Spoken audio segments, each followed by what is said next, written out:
멋진 세레모니였습니다. 성탄의 멋진 세레모니까지 있었습니다. 오늘 우리 함께 은혜 나눌 말씀은 이사야서 말씀입니다. 7장 14절입니다. 주보에 조금 잘못 나갔네요. 지난주 켜 나갔어요. 이사야서 말씀 7장입니다. 14절 한 구절만 봉독해 드리겠습니다.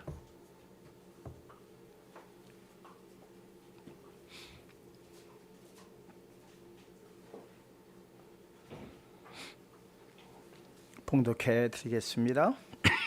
그러므로 주께서 친히 징조를 너희에게 주실 것이라. 보라, 처녀가 잉태하여 아들을 낳을 것이요 그의 이름을 임마누엘이라 하리라. 아멘. 기도하시겠습니다. 평화의 왕으로 이 땅에 오셨으나 평화를 모르던 그들이 평화의 왕을 거절하였습니다. 그 이후로 이 땅에 평화가 있을 수가 없게 되었습니다. 그렇지만 여전히 사랑하시는 백성들을 하나님께서 택하셔서 그의 마음에 기쁨과 평안을 주셔서 지금까지 내려오게 하시고 그 평화가 오늘 이 자리에 함께한 모든 성도들에게 임하게 하여 주심을 진심으로 감사를 드립니다. 세상은 두려워 떨고 있을지라도 미래의 불안함으로 모두가 근심과 걱정 속에 살고 있다 할지라도 평화의 왕으로 오신 주님을 영접한 사랑하는 백성들은 마음의 기쁨과 찬송과 또한 평화만이 있게 하여 주시옵소서. 다시 승리의 왕으로 오실 주님을 기다리는 저희들 되게 하시고 승리의 주님으로 오실 때에 모두가 화답하며 맞이할 수 있는 슬기로운 다섯 처녀의 반열에 모두 함께 서게 하여 주시옵소서. 장로님 간구한 모든 기도의 내용 하나님 들으심을 감사드립니다. 땅에 떨어짐이 없이 정령 이 땅 위에 다 이루어 주시옵시고 더욱이 내년에는 더욱 부흥하는 교회로 하나님 성장케 하여 주시옵소서. 주디스 찬양단 이 성탄절에 특별 찬양을 하나님께 올려드렸습니다. 보좌에서 기쁘게 연락하여 주심을 감사드립니다. 늘 저들의 입술에 주님을 찬양하는 이 찬양이 끊어지지 않게 하시고 듣는 모든 이들에게 큰 감화와 감동으로 나아갈 수 있게 하여 주시옵소서. 시종을 통하여 홀로 영광 받아 주시옵소서. 사랑 많으신 예수 그리스도의 이름으로 기도하옵나이다. 아멘.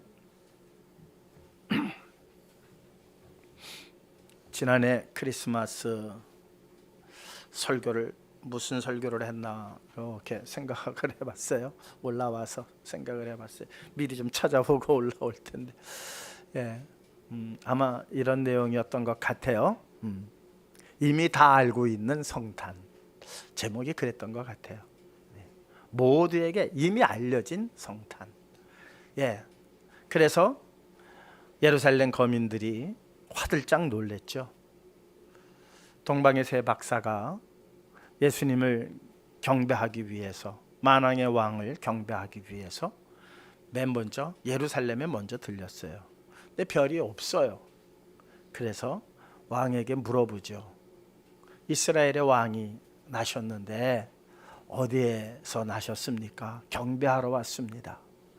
왕도 놀라고 주변의 대신들도 놀라고 유다 거민들이 화들짝 다 놀랍니다. 그런데 그들은 어디에서 나실 것이라고 분명히 다 알고 있었어요. 베들레헴에서 나실 것이라는 걸 온 유다 거민들이 다 알고 있었어요. 정녕 예수님께서 베들레헴에 나셨어요. 그런데 경배하지 않았어요. 왜 그랬을까? 왜 그랬을까?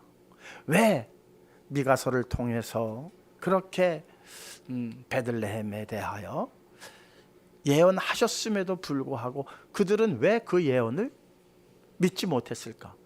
아니, 알고는 있었는데 알고 있는 것과 믿는 것과는 천양지 차이죠. 네. 그들은 알고는 있었으나 믿지는 못했습니다.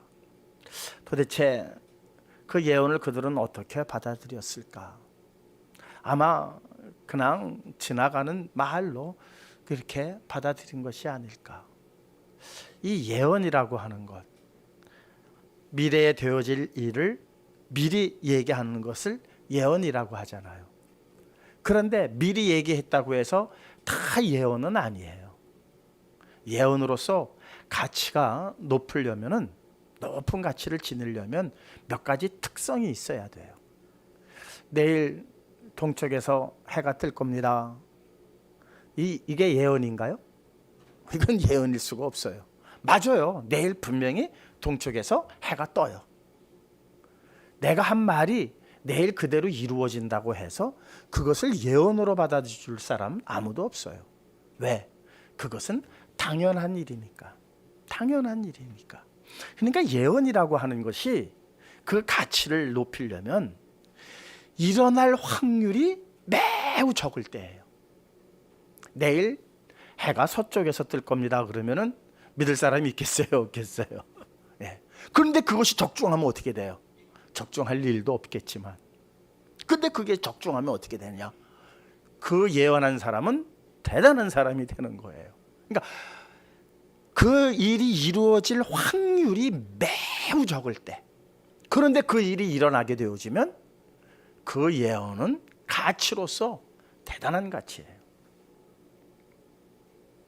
그것을 바로 우리는 예언이라고 그렇게 말하고 있습니다. 성경에는 예수 그리스도에 대한 예언이 무수하게 기록이 되어져 있어요. 왜 성경의 말씀이 예언으로서 가치가, 그래서 많은 사람들이, 하나님을 믿지 않는 사람들조차도 성경을 보는 이유가 바로 거기에 있어요. 성경에는 무엇이라고 기록되어져 있는가?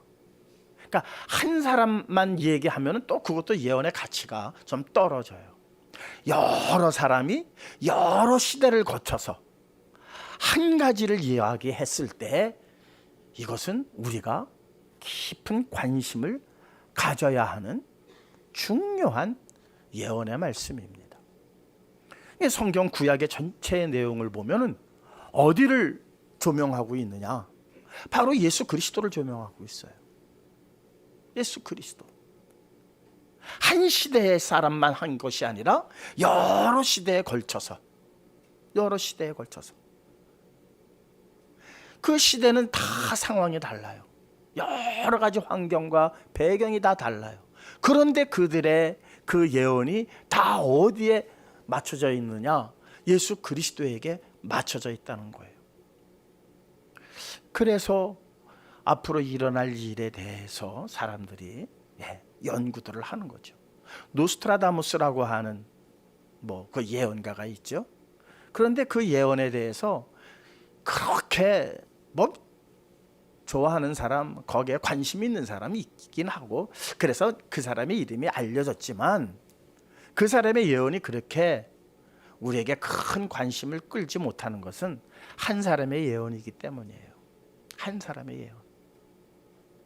그런데 예수 그리스도의 탄생에 대한 것은 여러 사람이 여러 시대를 거쳐서 예언한 말씀이고, 그것이 정녕 이루어졌기 때문에 아직 그분에 대하여 이루어지지 않은 나머지의 내용에 우리가 관심을 갖지 않을 수가 없고, 그 예언의 실체로 오신 예수 그리스도께서 하신 말씀들, 그 말씀들에 대하여 우리가 깊은 묵상과 그 말씀에 순종해야 할 이유가 바로 거기에 있는 거예요. 여러 시대를 통해서 여러 사람들이 한 그 예언이 2000년 전에 이루어졌기 때문이에요. 오늘 이사야서 7장 14절 한 구절만 읽어드렸습니다. 이사야서 7장의 배경은 이래요. 이 내용이 나오게 되어진 배경을 먼저 말씀을 드릴게요. 북쪽에 이스라엘, 북이스라엘이 있죠. 유다와 이스라엘이 갈려졌잖아요. 북이스라엘과 그 북쪽에 아람 나라가 있어요. 근데 이 아람과 북이스라엘이 연합을 한 거예요. 무슨 일을 하려고 연합을 했느냐?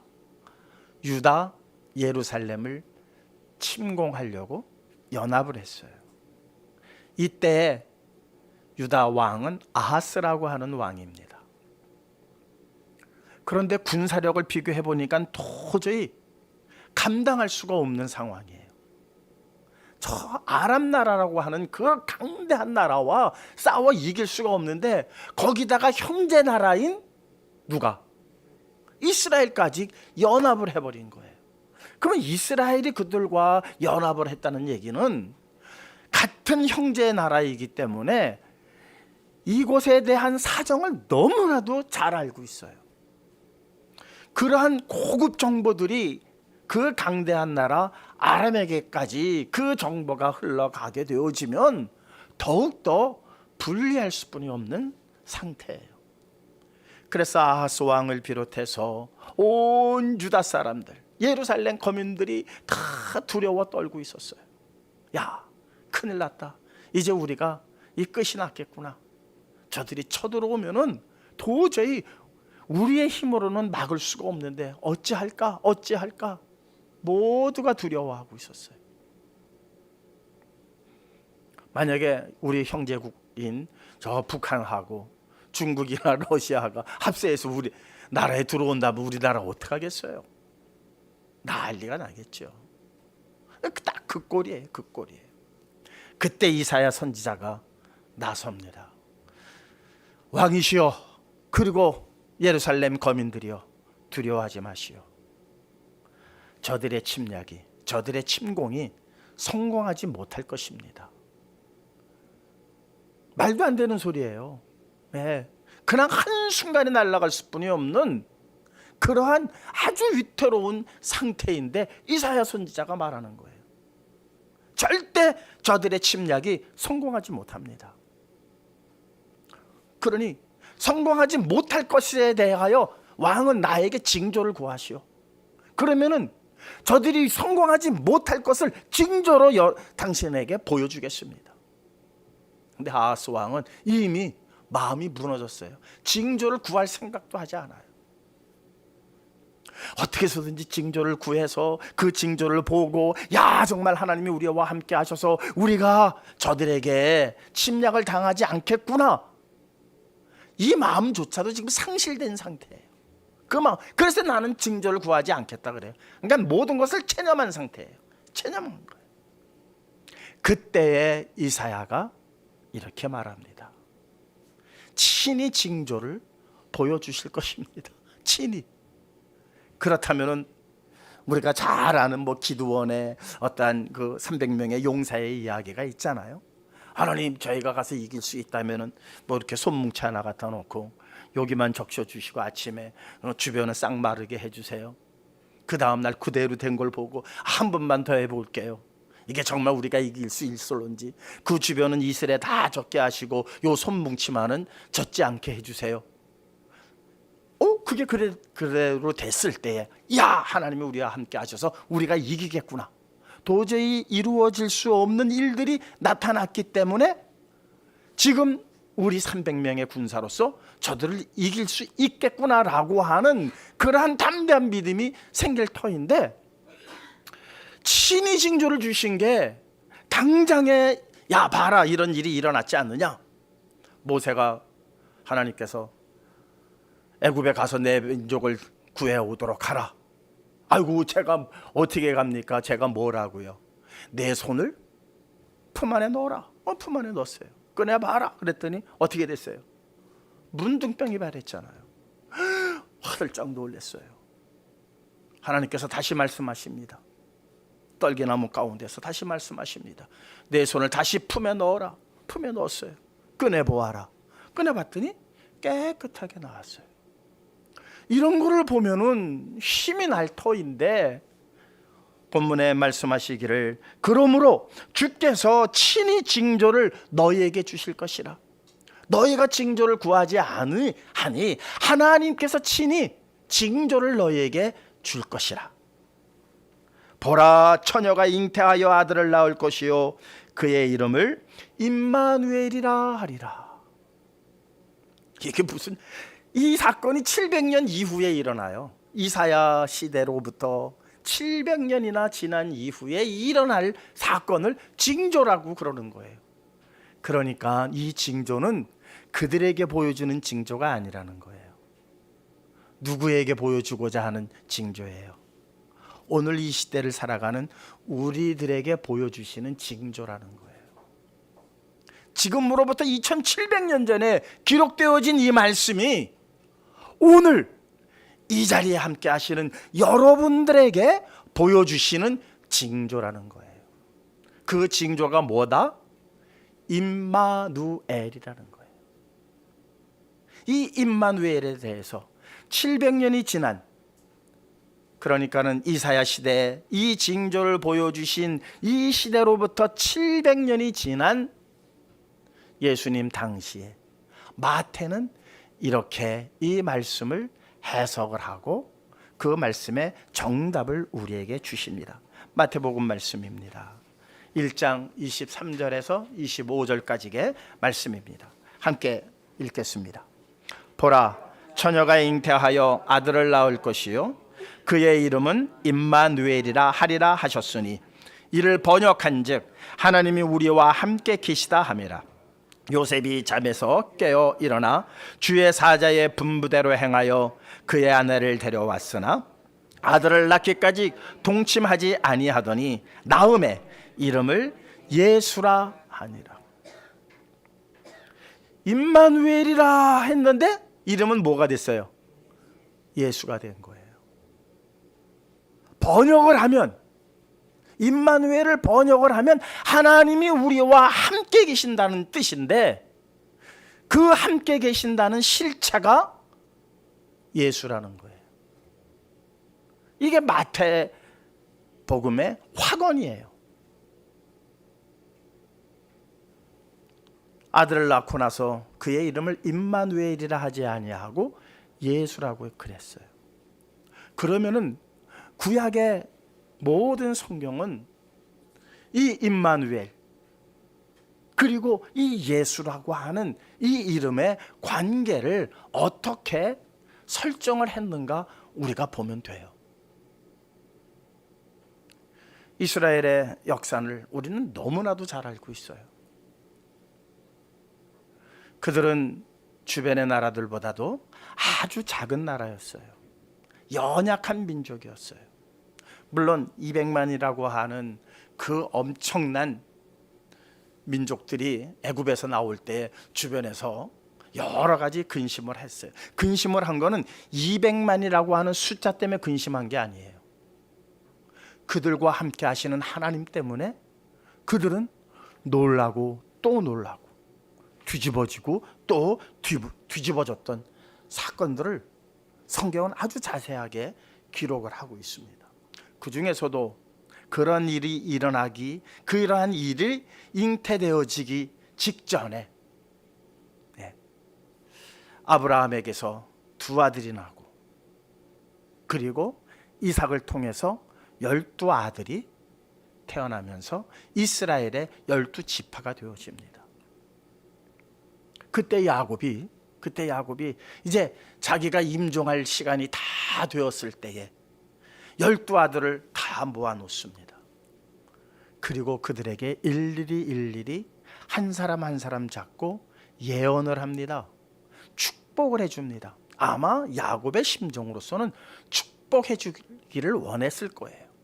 물론 축복된 말씀도 있었습니다마는 그 12아들에게 하신 그 야곱의 임종의 그 유언은 전체적인 문맥을 보게 되어지면 축복이 아니라 거의 저주에 가까웠어요. 한 아비가 자기 자식들에게 저주할 일이 있겠습니까? 그것도 임종을 앞두고 뭔가 복 주려고 했는데 이게 자기 마음대로 안 되는 거예요. 왜? 야곱은 하나님과 함께하는 사람이기 때문에 아들들을 앉혀놓고 기도하고 그들에게 축복을 해주는데 그들의 미래가 보이는 거예요. 그들의 미래가. 그 미래가 얼마나 암담한지 몰라요. 그 미래가 야곱의 마음을 답답하게 하는 거예요. 어떻게 해결할 수가 없어요. 이 녀석들의 앞날이 왜 이렇게 황망할까? 왜 이렇게 캄캄할까? 그래서 그는 그 창세기 49장이 다 아들들에게 하는 유언의 말인데 중간 18절에 그는 긴 한숨을 쉬면서 이렇게 말합니다. 창세기 49장 18절입니다. 여호와여, 나는 주의 구원을 기다리나이다. 자식들에게 예언한 그 예언들이 다 자기가 원하는 게 아니에요. 아찔아찔한 것들이에요. 그들의 앞날이 너무나도 어두워요. 그러니까 이 야곱이 긴 한숨을 쉬는 거예요. 여기서 이게 주께서 구원해 주시지 않으면 이 열둘은 참, 이 자손들은 아무것도 할 수가 없구나. 그래서 한 말이에요. 나는 주의 구원을 기다리나이다. 내가 지금 예언한 이들에게 남긴 이 유언이 이루어져서는 안 되겠습니다. 그거는 누구만이 하실 수 있다? 하나님만이 하실 수 있는 일입니다. 그러니 나는 바라는 것은 딱 하나뿐이 없습니다. 나는 주의 구원을 바랍니다. 할 때에 이 구원이라고 하는 단어가 히브리어로 예수아입니다. 예수아. 그러니까 이미 그때부터 하나님의 사람들은 예수아라고 하는 이 단어가 입에 붙기 시작을 하는 거예요. 입에 붙기 시작을 해요. 모세가 이스라엘 백성들을 데리고 애굽에서 출애굽을 했습니다. 앞에는 홍해가 막혀 있고 뒤에는 애굽 군사들이 다시 그들을 사로잡아 가기 위해서 철병거를 끌고 달려옵니다. 이스라엘 백성들은 깜깜했습니다. 앞으로 나가자니 홍해요. 뒤로 가자니 다시 옛 노예로 끌려가야 하는 그러한 상황에 맞닥뜨렸습니다. 그때 모세가 이스라엘 백성 앞에 섰습니다. 그리고 외칩니다. 뭐라고 외칩니까? 너희는 가만히 서서 오늘날 너희에게 행하시는 하나님의 구원을 바라보라. 아무것도 할 수 없는 상태예요. 아무것도 할 수 없는 상태. 그때에 우리 출애굽기 14장 13절입니다. 함께 읽겠습니다. 모세가 백성에게 이르되 너희는 두려워하지 말고 가만히 서서 여호와께서 오늘 너희를 위하여 행하시는 구원을 보라.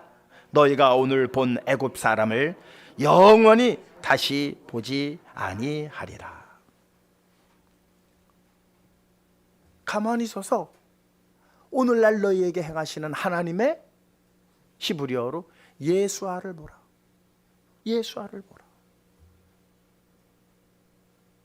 물론 구원이라고 하는 단어가 다 예수아라고 쓰여진 건 아니에요. 어느 때만 쓰여졌느냐? 사람이 도저히 해결할 수 없는 문제 앞에서 구원이라고 하는 단어를 쓰면 그것은 히브리어로 다 예수아예요. 그렇지 않은 구원들은 다 다른 말로 다른 히브리어가 사용되어지는데 예수아라고 하는 단어가 한 70여 회 정도 기록이 되어졌습니다. 구원이라고 하는 단어는 많아요. 구약에 엄청 많습니다. 근데 예수아라고 하는 그 단어를 썼을 때는 한 70여 회 정도 뿐인데 그 상황이 앞뒤 정황을 보게 되어지면 다 어느 때였느냐? 사람이 해결할 수 없는 문제 앞에서 예수아라고 하는 단어를 썼습니다. 시편 33편 16절은 이렇게 주님을 찬양합니다. 함께 읽겠습니다. 많은 군대로 구원을 얻은 왕이 없으며 용사가 힘이 세여도 스스로 구원하지 못하는도다. 많은 군대 가지고 할 수 있는 구원이라면은 예수아라고 하는 단어를 쓸 필요가 없어요. 그러니까 하나님의 구원은, 하나님께서 나타내시는 예수아는 사람이 감당할 수 없는 일들에게만 적용되어지는 하나님의 언어라는 거예요. 하나님의 언어예요. 시편 53편 6절은 이렇게 기억하고 있습니다. 함께 읽을까요? 시온에서 이스라엘을 구원하여 줄 자 누구인가? 하나님이 자기 백성의 포로된 것을 돌이키실 때에 야곱이 즐거워하며 이스라엘이 기뻐하리로다. 시온에서 이스라엘을 구원해 줄 자가 누구인가? 아무도 없다는 거예요. 아, 우리는 망하게 되었구나. 우리는 이제 끝이 났구나. 우리를 구원해 줄 자가 하나도 없구나. 그때에 누구인가? 하나님이 자기 백성의 포로된 것을 돌이키실 때에, 아, 내 백성이 바벨론에 저렇게 포로로 잡혀가 있구나 하면서 하나님께서 당신의 마음을 돌이키실 때만이 비로소 어느 누구도 해결할 수 없는 구원이 이스라엘에게, 야곱의 자손들에게 일어난다는 거예요. 그러니까 야곱이 수천 년 전에 자녀들을 놓고 축복 기도를 하는데 이건 축복이 아니라 저주의 말을 쏟아놓은 거예요. 저주의 말을 쏟아놨기 때문에 그들이 암담한 생활을 한 게 아니라 그들의 미래가 암담했기 때문에 그 말을 예언해 주지 않을 수가 없었던 거예요. 그러니 야곱이 얼마나 답답했겠어요. 야곱의 심정이 얼마나 괴로웠겠어요. 그래서 긴 한숨 속에 나는 주의 구원을 기다립니다. 바라봅니다.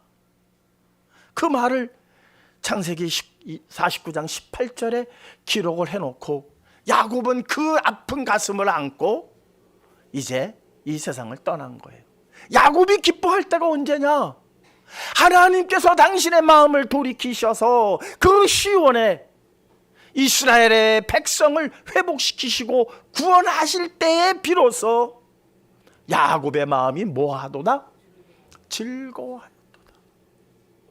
즐거워하였도다. 그러니까 야곱이 기뻐할 수 있는 유일한 시간은 언제냐? 예수 그리스도께서 이 땅에 오실 때라는 거예요.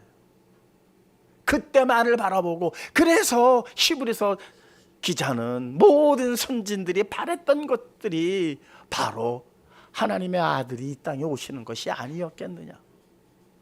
구약의 많은 사람들이 답답해하고 마음 졸이면서 그들이 바랬던 것은, 그리고 그들이 전했던 것은 이 일은 하나님만이 하실 수 있는 일인데, 이거는 인간이 어느 누구가 힘이 세다고 해서, 어느 누가 지혜가 많다고 해서.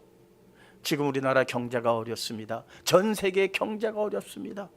그렇다고 해서 어느 한 기업가의 우수한 두뇌가 해결할 수 있을까? 뭐 이런 정도의 상황이 아니라는 거예요.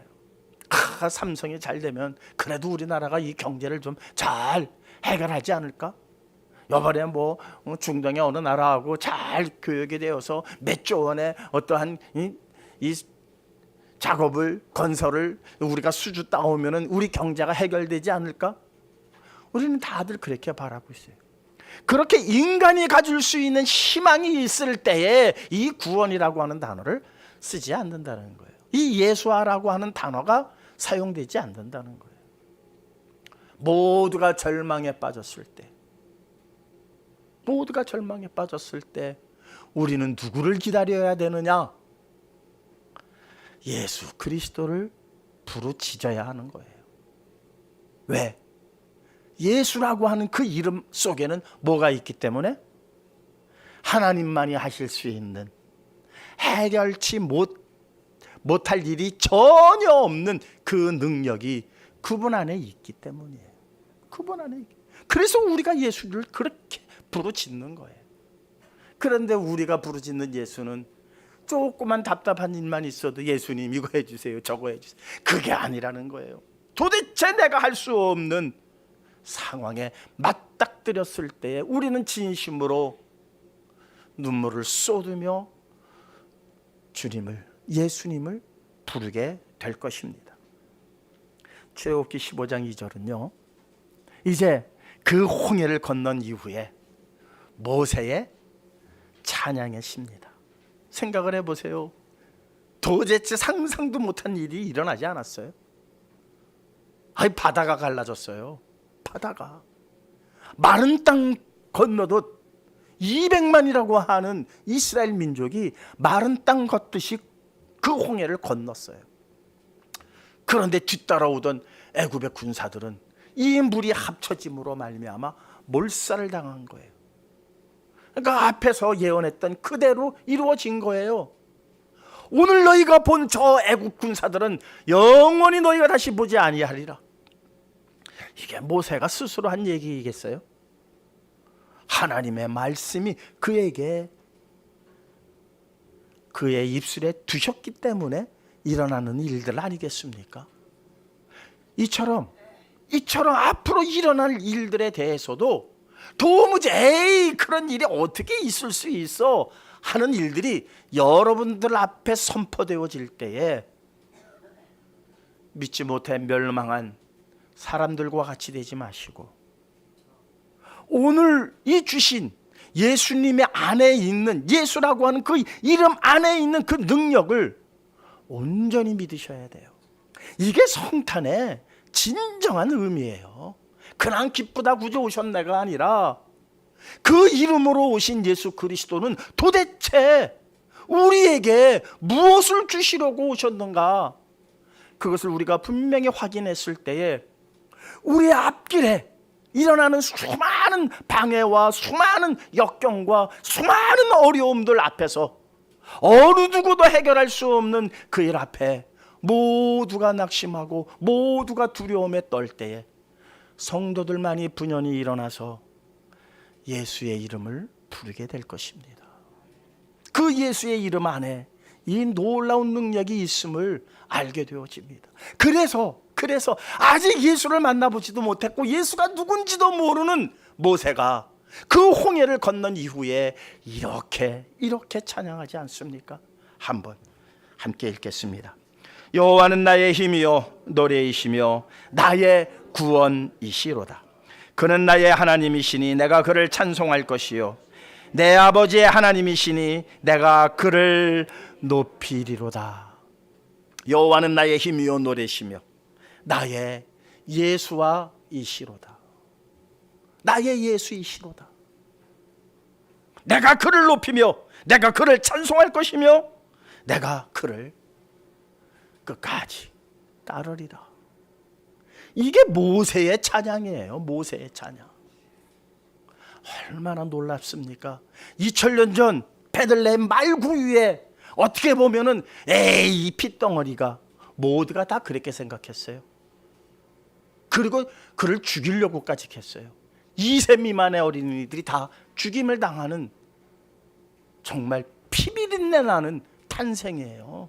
어떻게 보면 피비린내 나는 탄생이에요. 왜 사탄은 그토록 처절하게 예수 그리스도의 탄생을 막으려고 했을까? 2세 미만의 어린이들이 모두 죽어야 하는 그러한 상황 속에서 예수님께서는 이 땅에 오셨을까? 그만큼 사탄은 예수 그리스도의 탄생을, 하나님의 구원을 그토록 방해한 거예요. 그토록. 그러나 모든 방해를 뚫고 이 땅에 오셨으며 그분의 계획대로 다 두들겨 패가지고 다 승리하신 게 아니라 어떻게 보면 제자들도 답답할 정도로 내가 죽어야 하느니라, 내가 잡혀가서 곤욕을 치러야 하느니라, 그러나 3일 후에 내가 다시 살아날 것이다. 살아날 것이라고 하는 그 말씀은 아무도 안 믿었어요. 무엇에만? 달려 돌아가신다는 말에만 그들의 마음이 완전히 다 무너지고 말았습니다. 현실 앞에 잡혀가시는 예수님 앞에서 12제자들은 다 도망가고 말았습니다. 그 다음을 보지 못했기 때문이죠. 우리의 현실 또한 그러할 줄 모릅니다. 이 문제 우리가 어떻게 해결할까? 그래서 다 낙심하고, 어떤 이는 도망가고, 어떤 이는 다시 세상에 가서 돈 벌어야지, 그리고 그냥 예수 믿기 이전의 모습으로 돌아가는 일들도 있을 거라는 거예요. 무엇을 몰랐기 때문에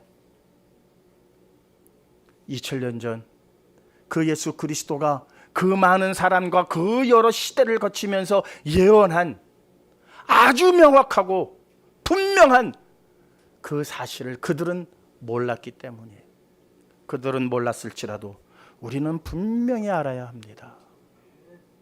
여러 선지자들의 입과 여러 시대를 거쳐서 예수 그리스도는 구약에 78번이나 예언된 이름입니다. 정확하게 78번입니다. 구원이라고 하는 단어는 많지만 예수아라고 불려지는 그 구원은 78번 우리에게 들려진 이름이고, 그들이 그토록 바라고 바라던 이름이었으며, 그 이름은 임마누엘이라고 하는 하나님이 너희와 함께 계심이라. 그렇잖아요. 우리의 힘으로 할 수 없을 때 그 일에 해결할 수 있는 유일한 길은 하나님이 우리와 함께 하시면 됩니다. 홍해가 어찌 갈라질 수가 있겠습니까? 창조주가 아니면 이 세상에 어느 누가 홍해를 가를 수가 있겠습니까? 있습니까? 없습니까? 없습니다. 그 군사 강대국 앞에서 이스라엘이 지금까지 존재할 수 있었던 것은 하나님이 그들과 함께 계셨기 때문입니다. 그게 임마누엘입니다. 임마누엘. 도저히 생리적으로, 의학적으로 잉태할 수 없는 한 여인이 하나님 앞에 눈물로 하나님의 구원을 바랬습니다. 하나님의 구원을 바랬습니다. 자식을 어떻게 갖겠다라고 하는 허망한 욕심을 가졌는지 저는 모르겠습니다. 그 나이에 자기의 모든 생리적 상태를 아는 이 한 여인이 자식을 갖겠다고 성전에서 눈물로 기도를 합니다. 사무엘상 2장 1절입니다. 함께 읽겠습니다. 한나가 기도하여 이르되 내 마음이 여호와로 말미암아 즐거워하며 내 뿔이 여호와로 말미암아 높아졌으며 내 입이 내 원수들을 향하여 크게 열렸으니 이는 내가 주의 구원으로 말미암아 기뻐함이니이다. 잉태할 수 없는 이 여인에게 하나님께서 사무엘이라고 하는 아들을 잉태하게 하셨습니다. 어느 누가 할 수 있습니까? 어느 산부인과 의사가 이 일을 할 수가 있습니까? 누구만이 하시는 일입니까? 하나님만이 하시는 일입니다. 그것을 한나는 구원이라고 그랬습니다. 왜? 하나님만이 하실 수 있는 일이기 때문에. 한나는 여호와의 구원으로 말미암아, 여호와의 예수아로 말미암아 기뻐함이니이다. 사랑하는 성도 여러분, 임마누엘이라는 단어를 그냥 언어로 번역하면 하나님이 우리와 함께 하심입니다. 이게 그냥 간단한 번역이에요. 그러나 그 내용은 무엇이었다? 실체로 하나님께서 우리와 함께 하시기 위해서 실체로 오신 예수 그리스도예요. 그러니까 번역만 알면 안 돼요. 그 실체를 봐야죠. 그 실체가 예수 그리스도예요. 그 예수 그리스도를 영접하는 자들은 능치 못함이 없습니다. 무엇이든지 할 수가 있습니다. 그 사람의 실력이 좋아서, 그 사람에게 어떤 커다란 은사가 있어서 그런 것이 아닙니다. 임마누엘 하신 그 하나님, 그분께서 우리에게 베푸시는 구원 때문이라는 거예요. 구원 때문이라는 거예요. 구원이라는 게 뭐예요? 죽을 구덩이에서 나를 끌어올리시는 것 아닙니까? 죽을 구덩이에서 우리를 끌어올리시는 거예요. 그게 바로 예수 그리스도이십니다. 이러한 예수 그리스도 2000년 전에 이 땅에 실상으로 오셨습니다. 그리고 우리에게 나타나셨고 우리의 죄를 위하여 십자가에 못 박혀 달려 돌아가셨습니다. 이 사실을 믿는 것이 성탄절의 진정한 예배자의 예배의 모습입니다. 아무리 좋은 찬양으로, 아무리 멋진 화음으로, 아무리 대단한 인원수들이 모여서 한다 할지라도 그 안에 구원의 예수 그리스도가 선명하게 있지 않다면 그것은 다 헛된 일입니다. 오늘 함께 하시는 우리 성도님들 가슴 속에 구원의 이름이신 예수 그리스도의 선명한 핏자국이 여러분 가슴에 온전히 새겨지시는 특별한 성탄절 되시기를 주님의 이름으로 축원합니다. 우리 다 함께 허락하신 바의 말씀 가슴에 새기며 잠시 동안 끝까지 주의 말씀 안에서 주님을 끝까지 따르겠노라고 다짐하는 기도 잠시만 하도록 하시겠습니다. 감사하시고 고마우신 아버지 하나님, 정녕 우리가 해야 할 일들을 이제 아버지 하나님 말씀해 주셨습니다. 2000년 전에 오신 예수 그리스도의 참 의미를 저희들이 깨달았습니다. 하나님의 능력입니다. 구원의 능력입니다. 하나님만이 하실 수 있는 우리를 구원하시는 하나님의 능력임을 알았습니다. 그 이름 가슴에 새깁니다. 그 이름 가슴에 선명하게 새겨주시옵소서. 우리의 힘으로 새길 수는 없습니다.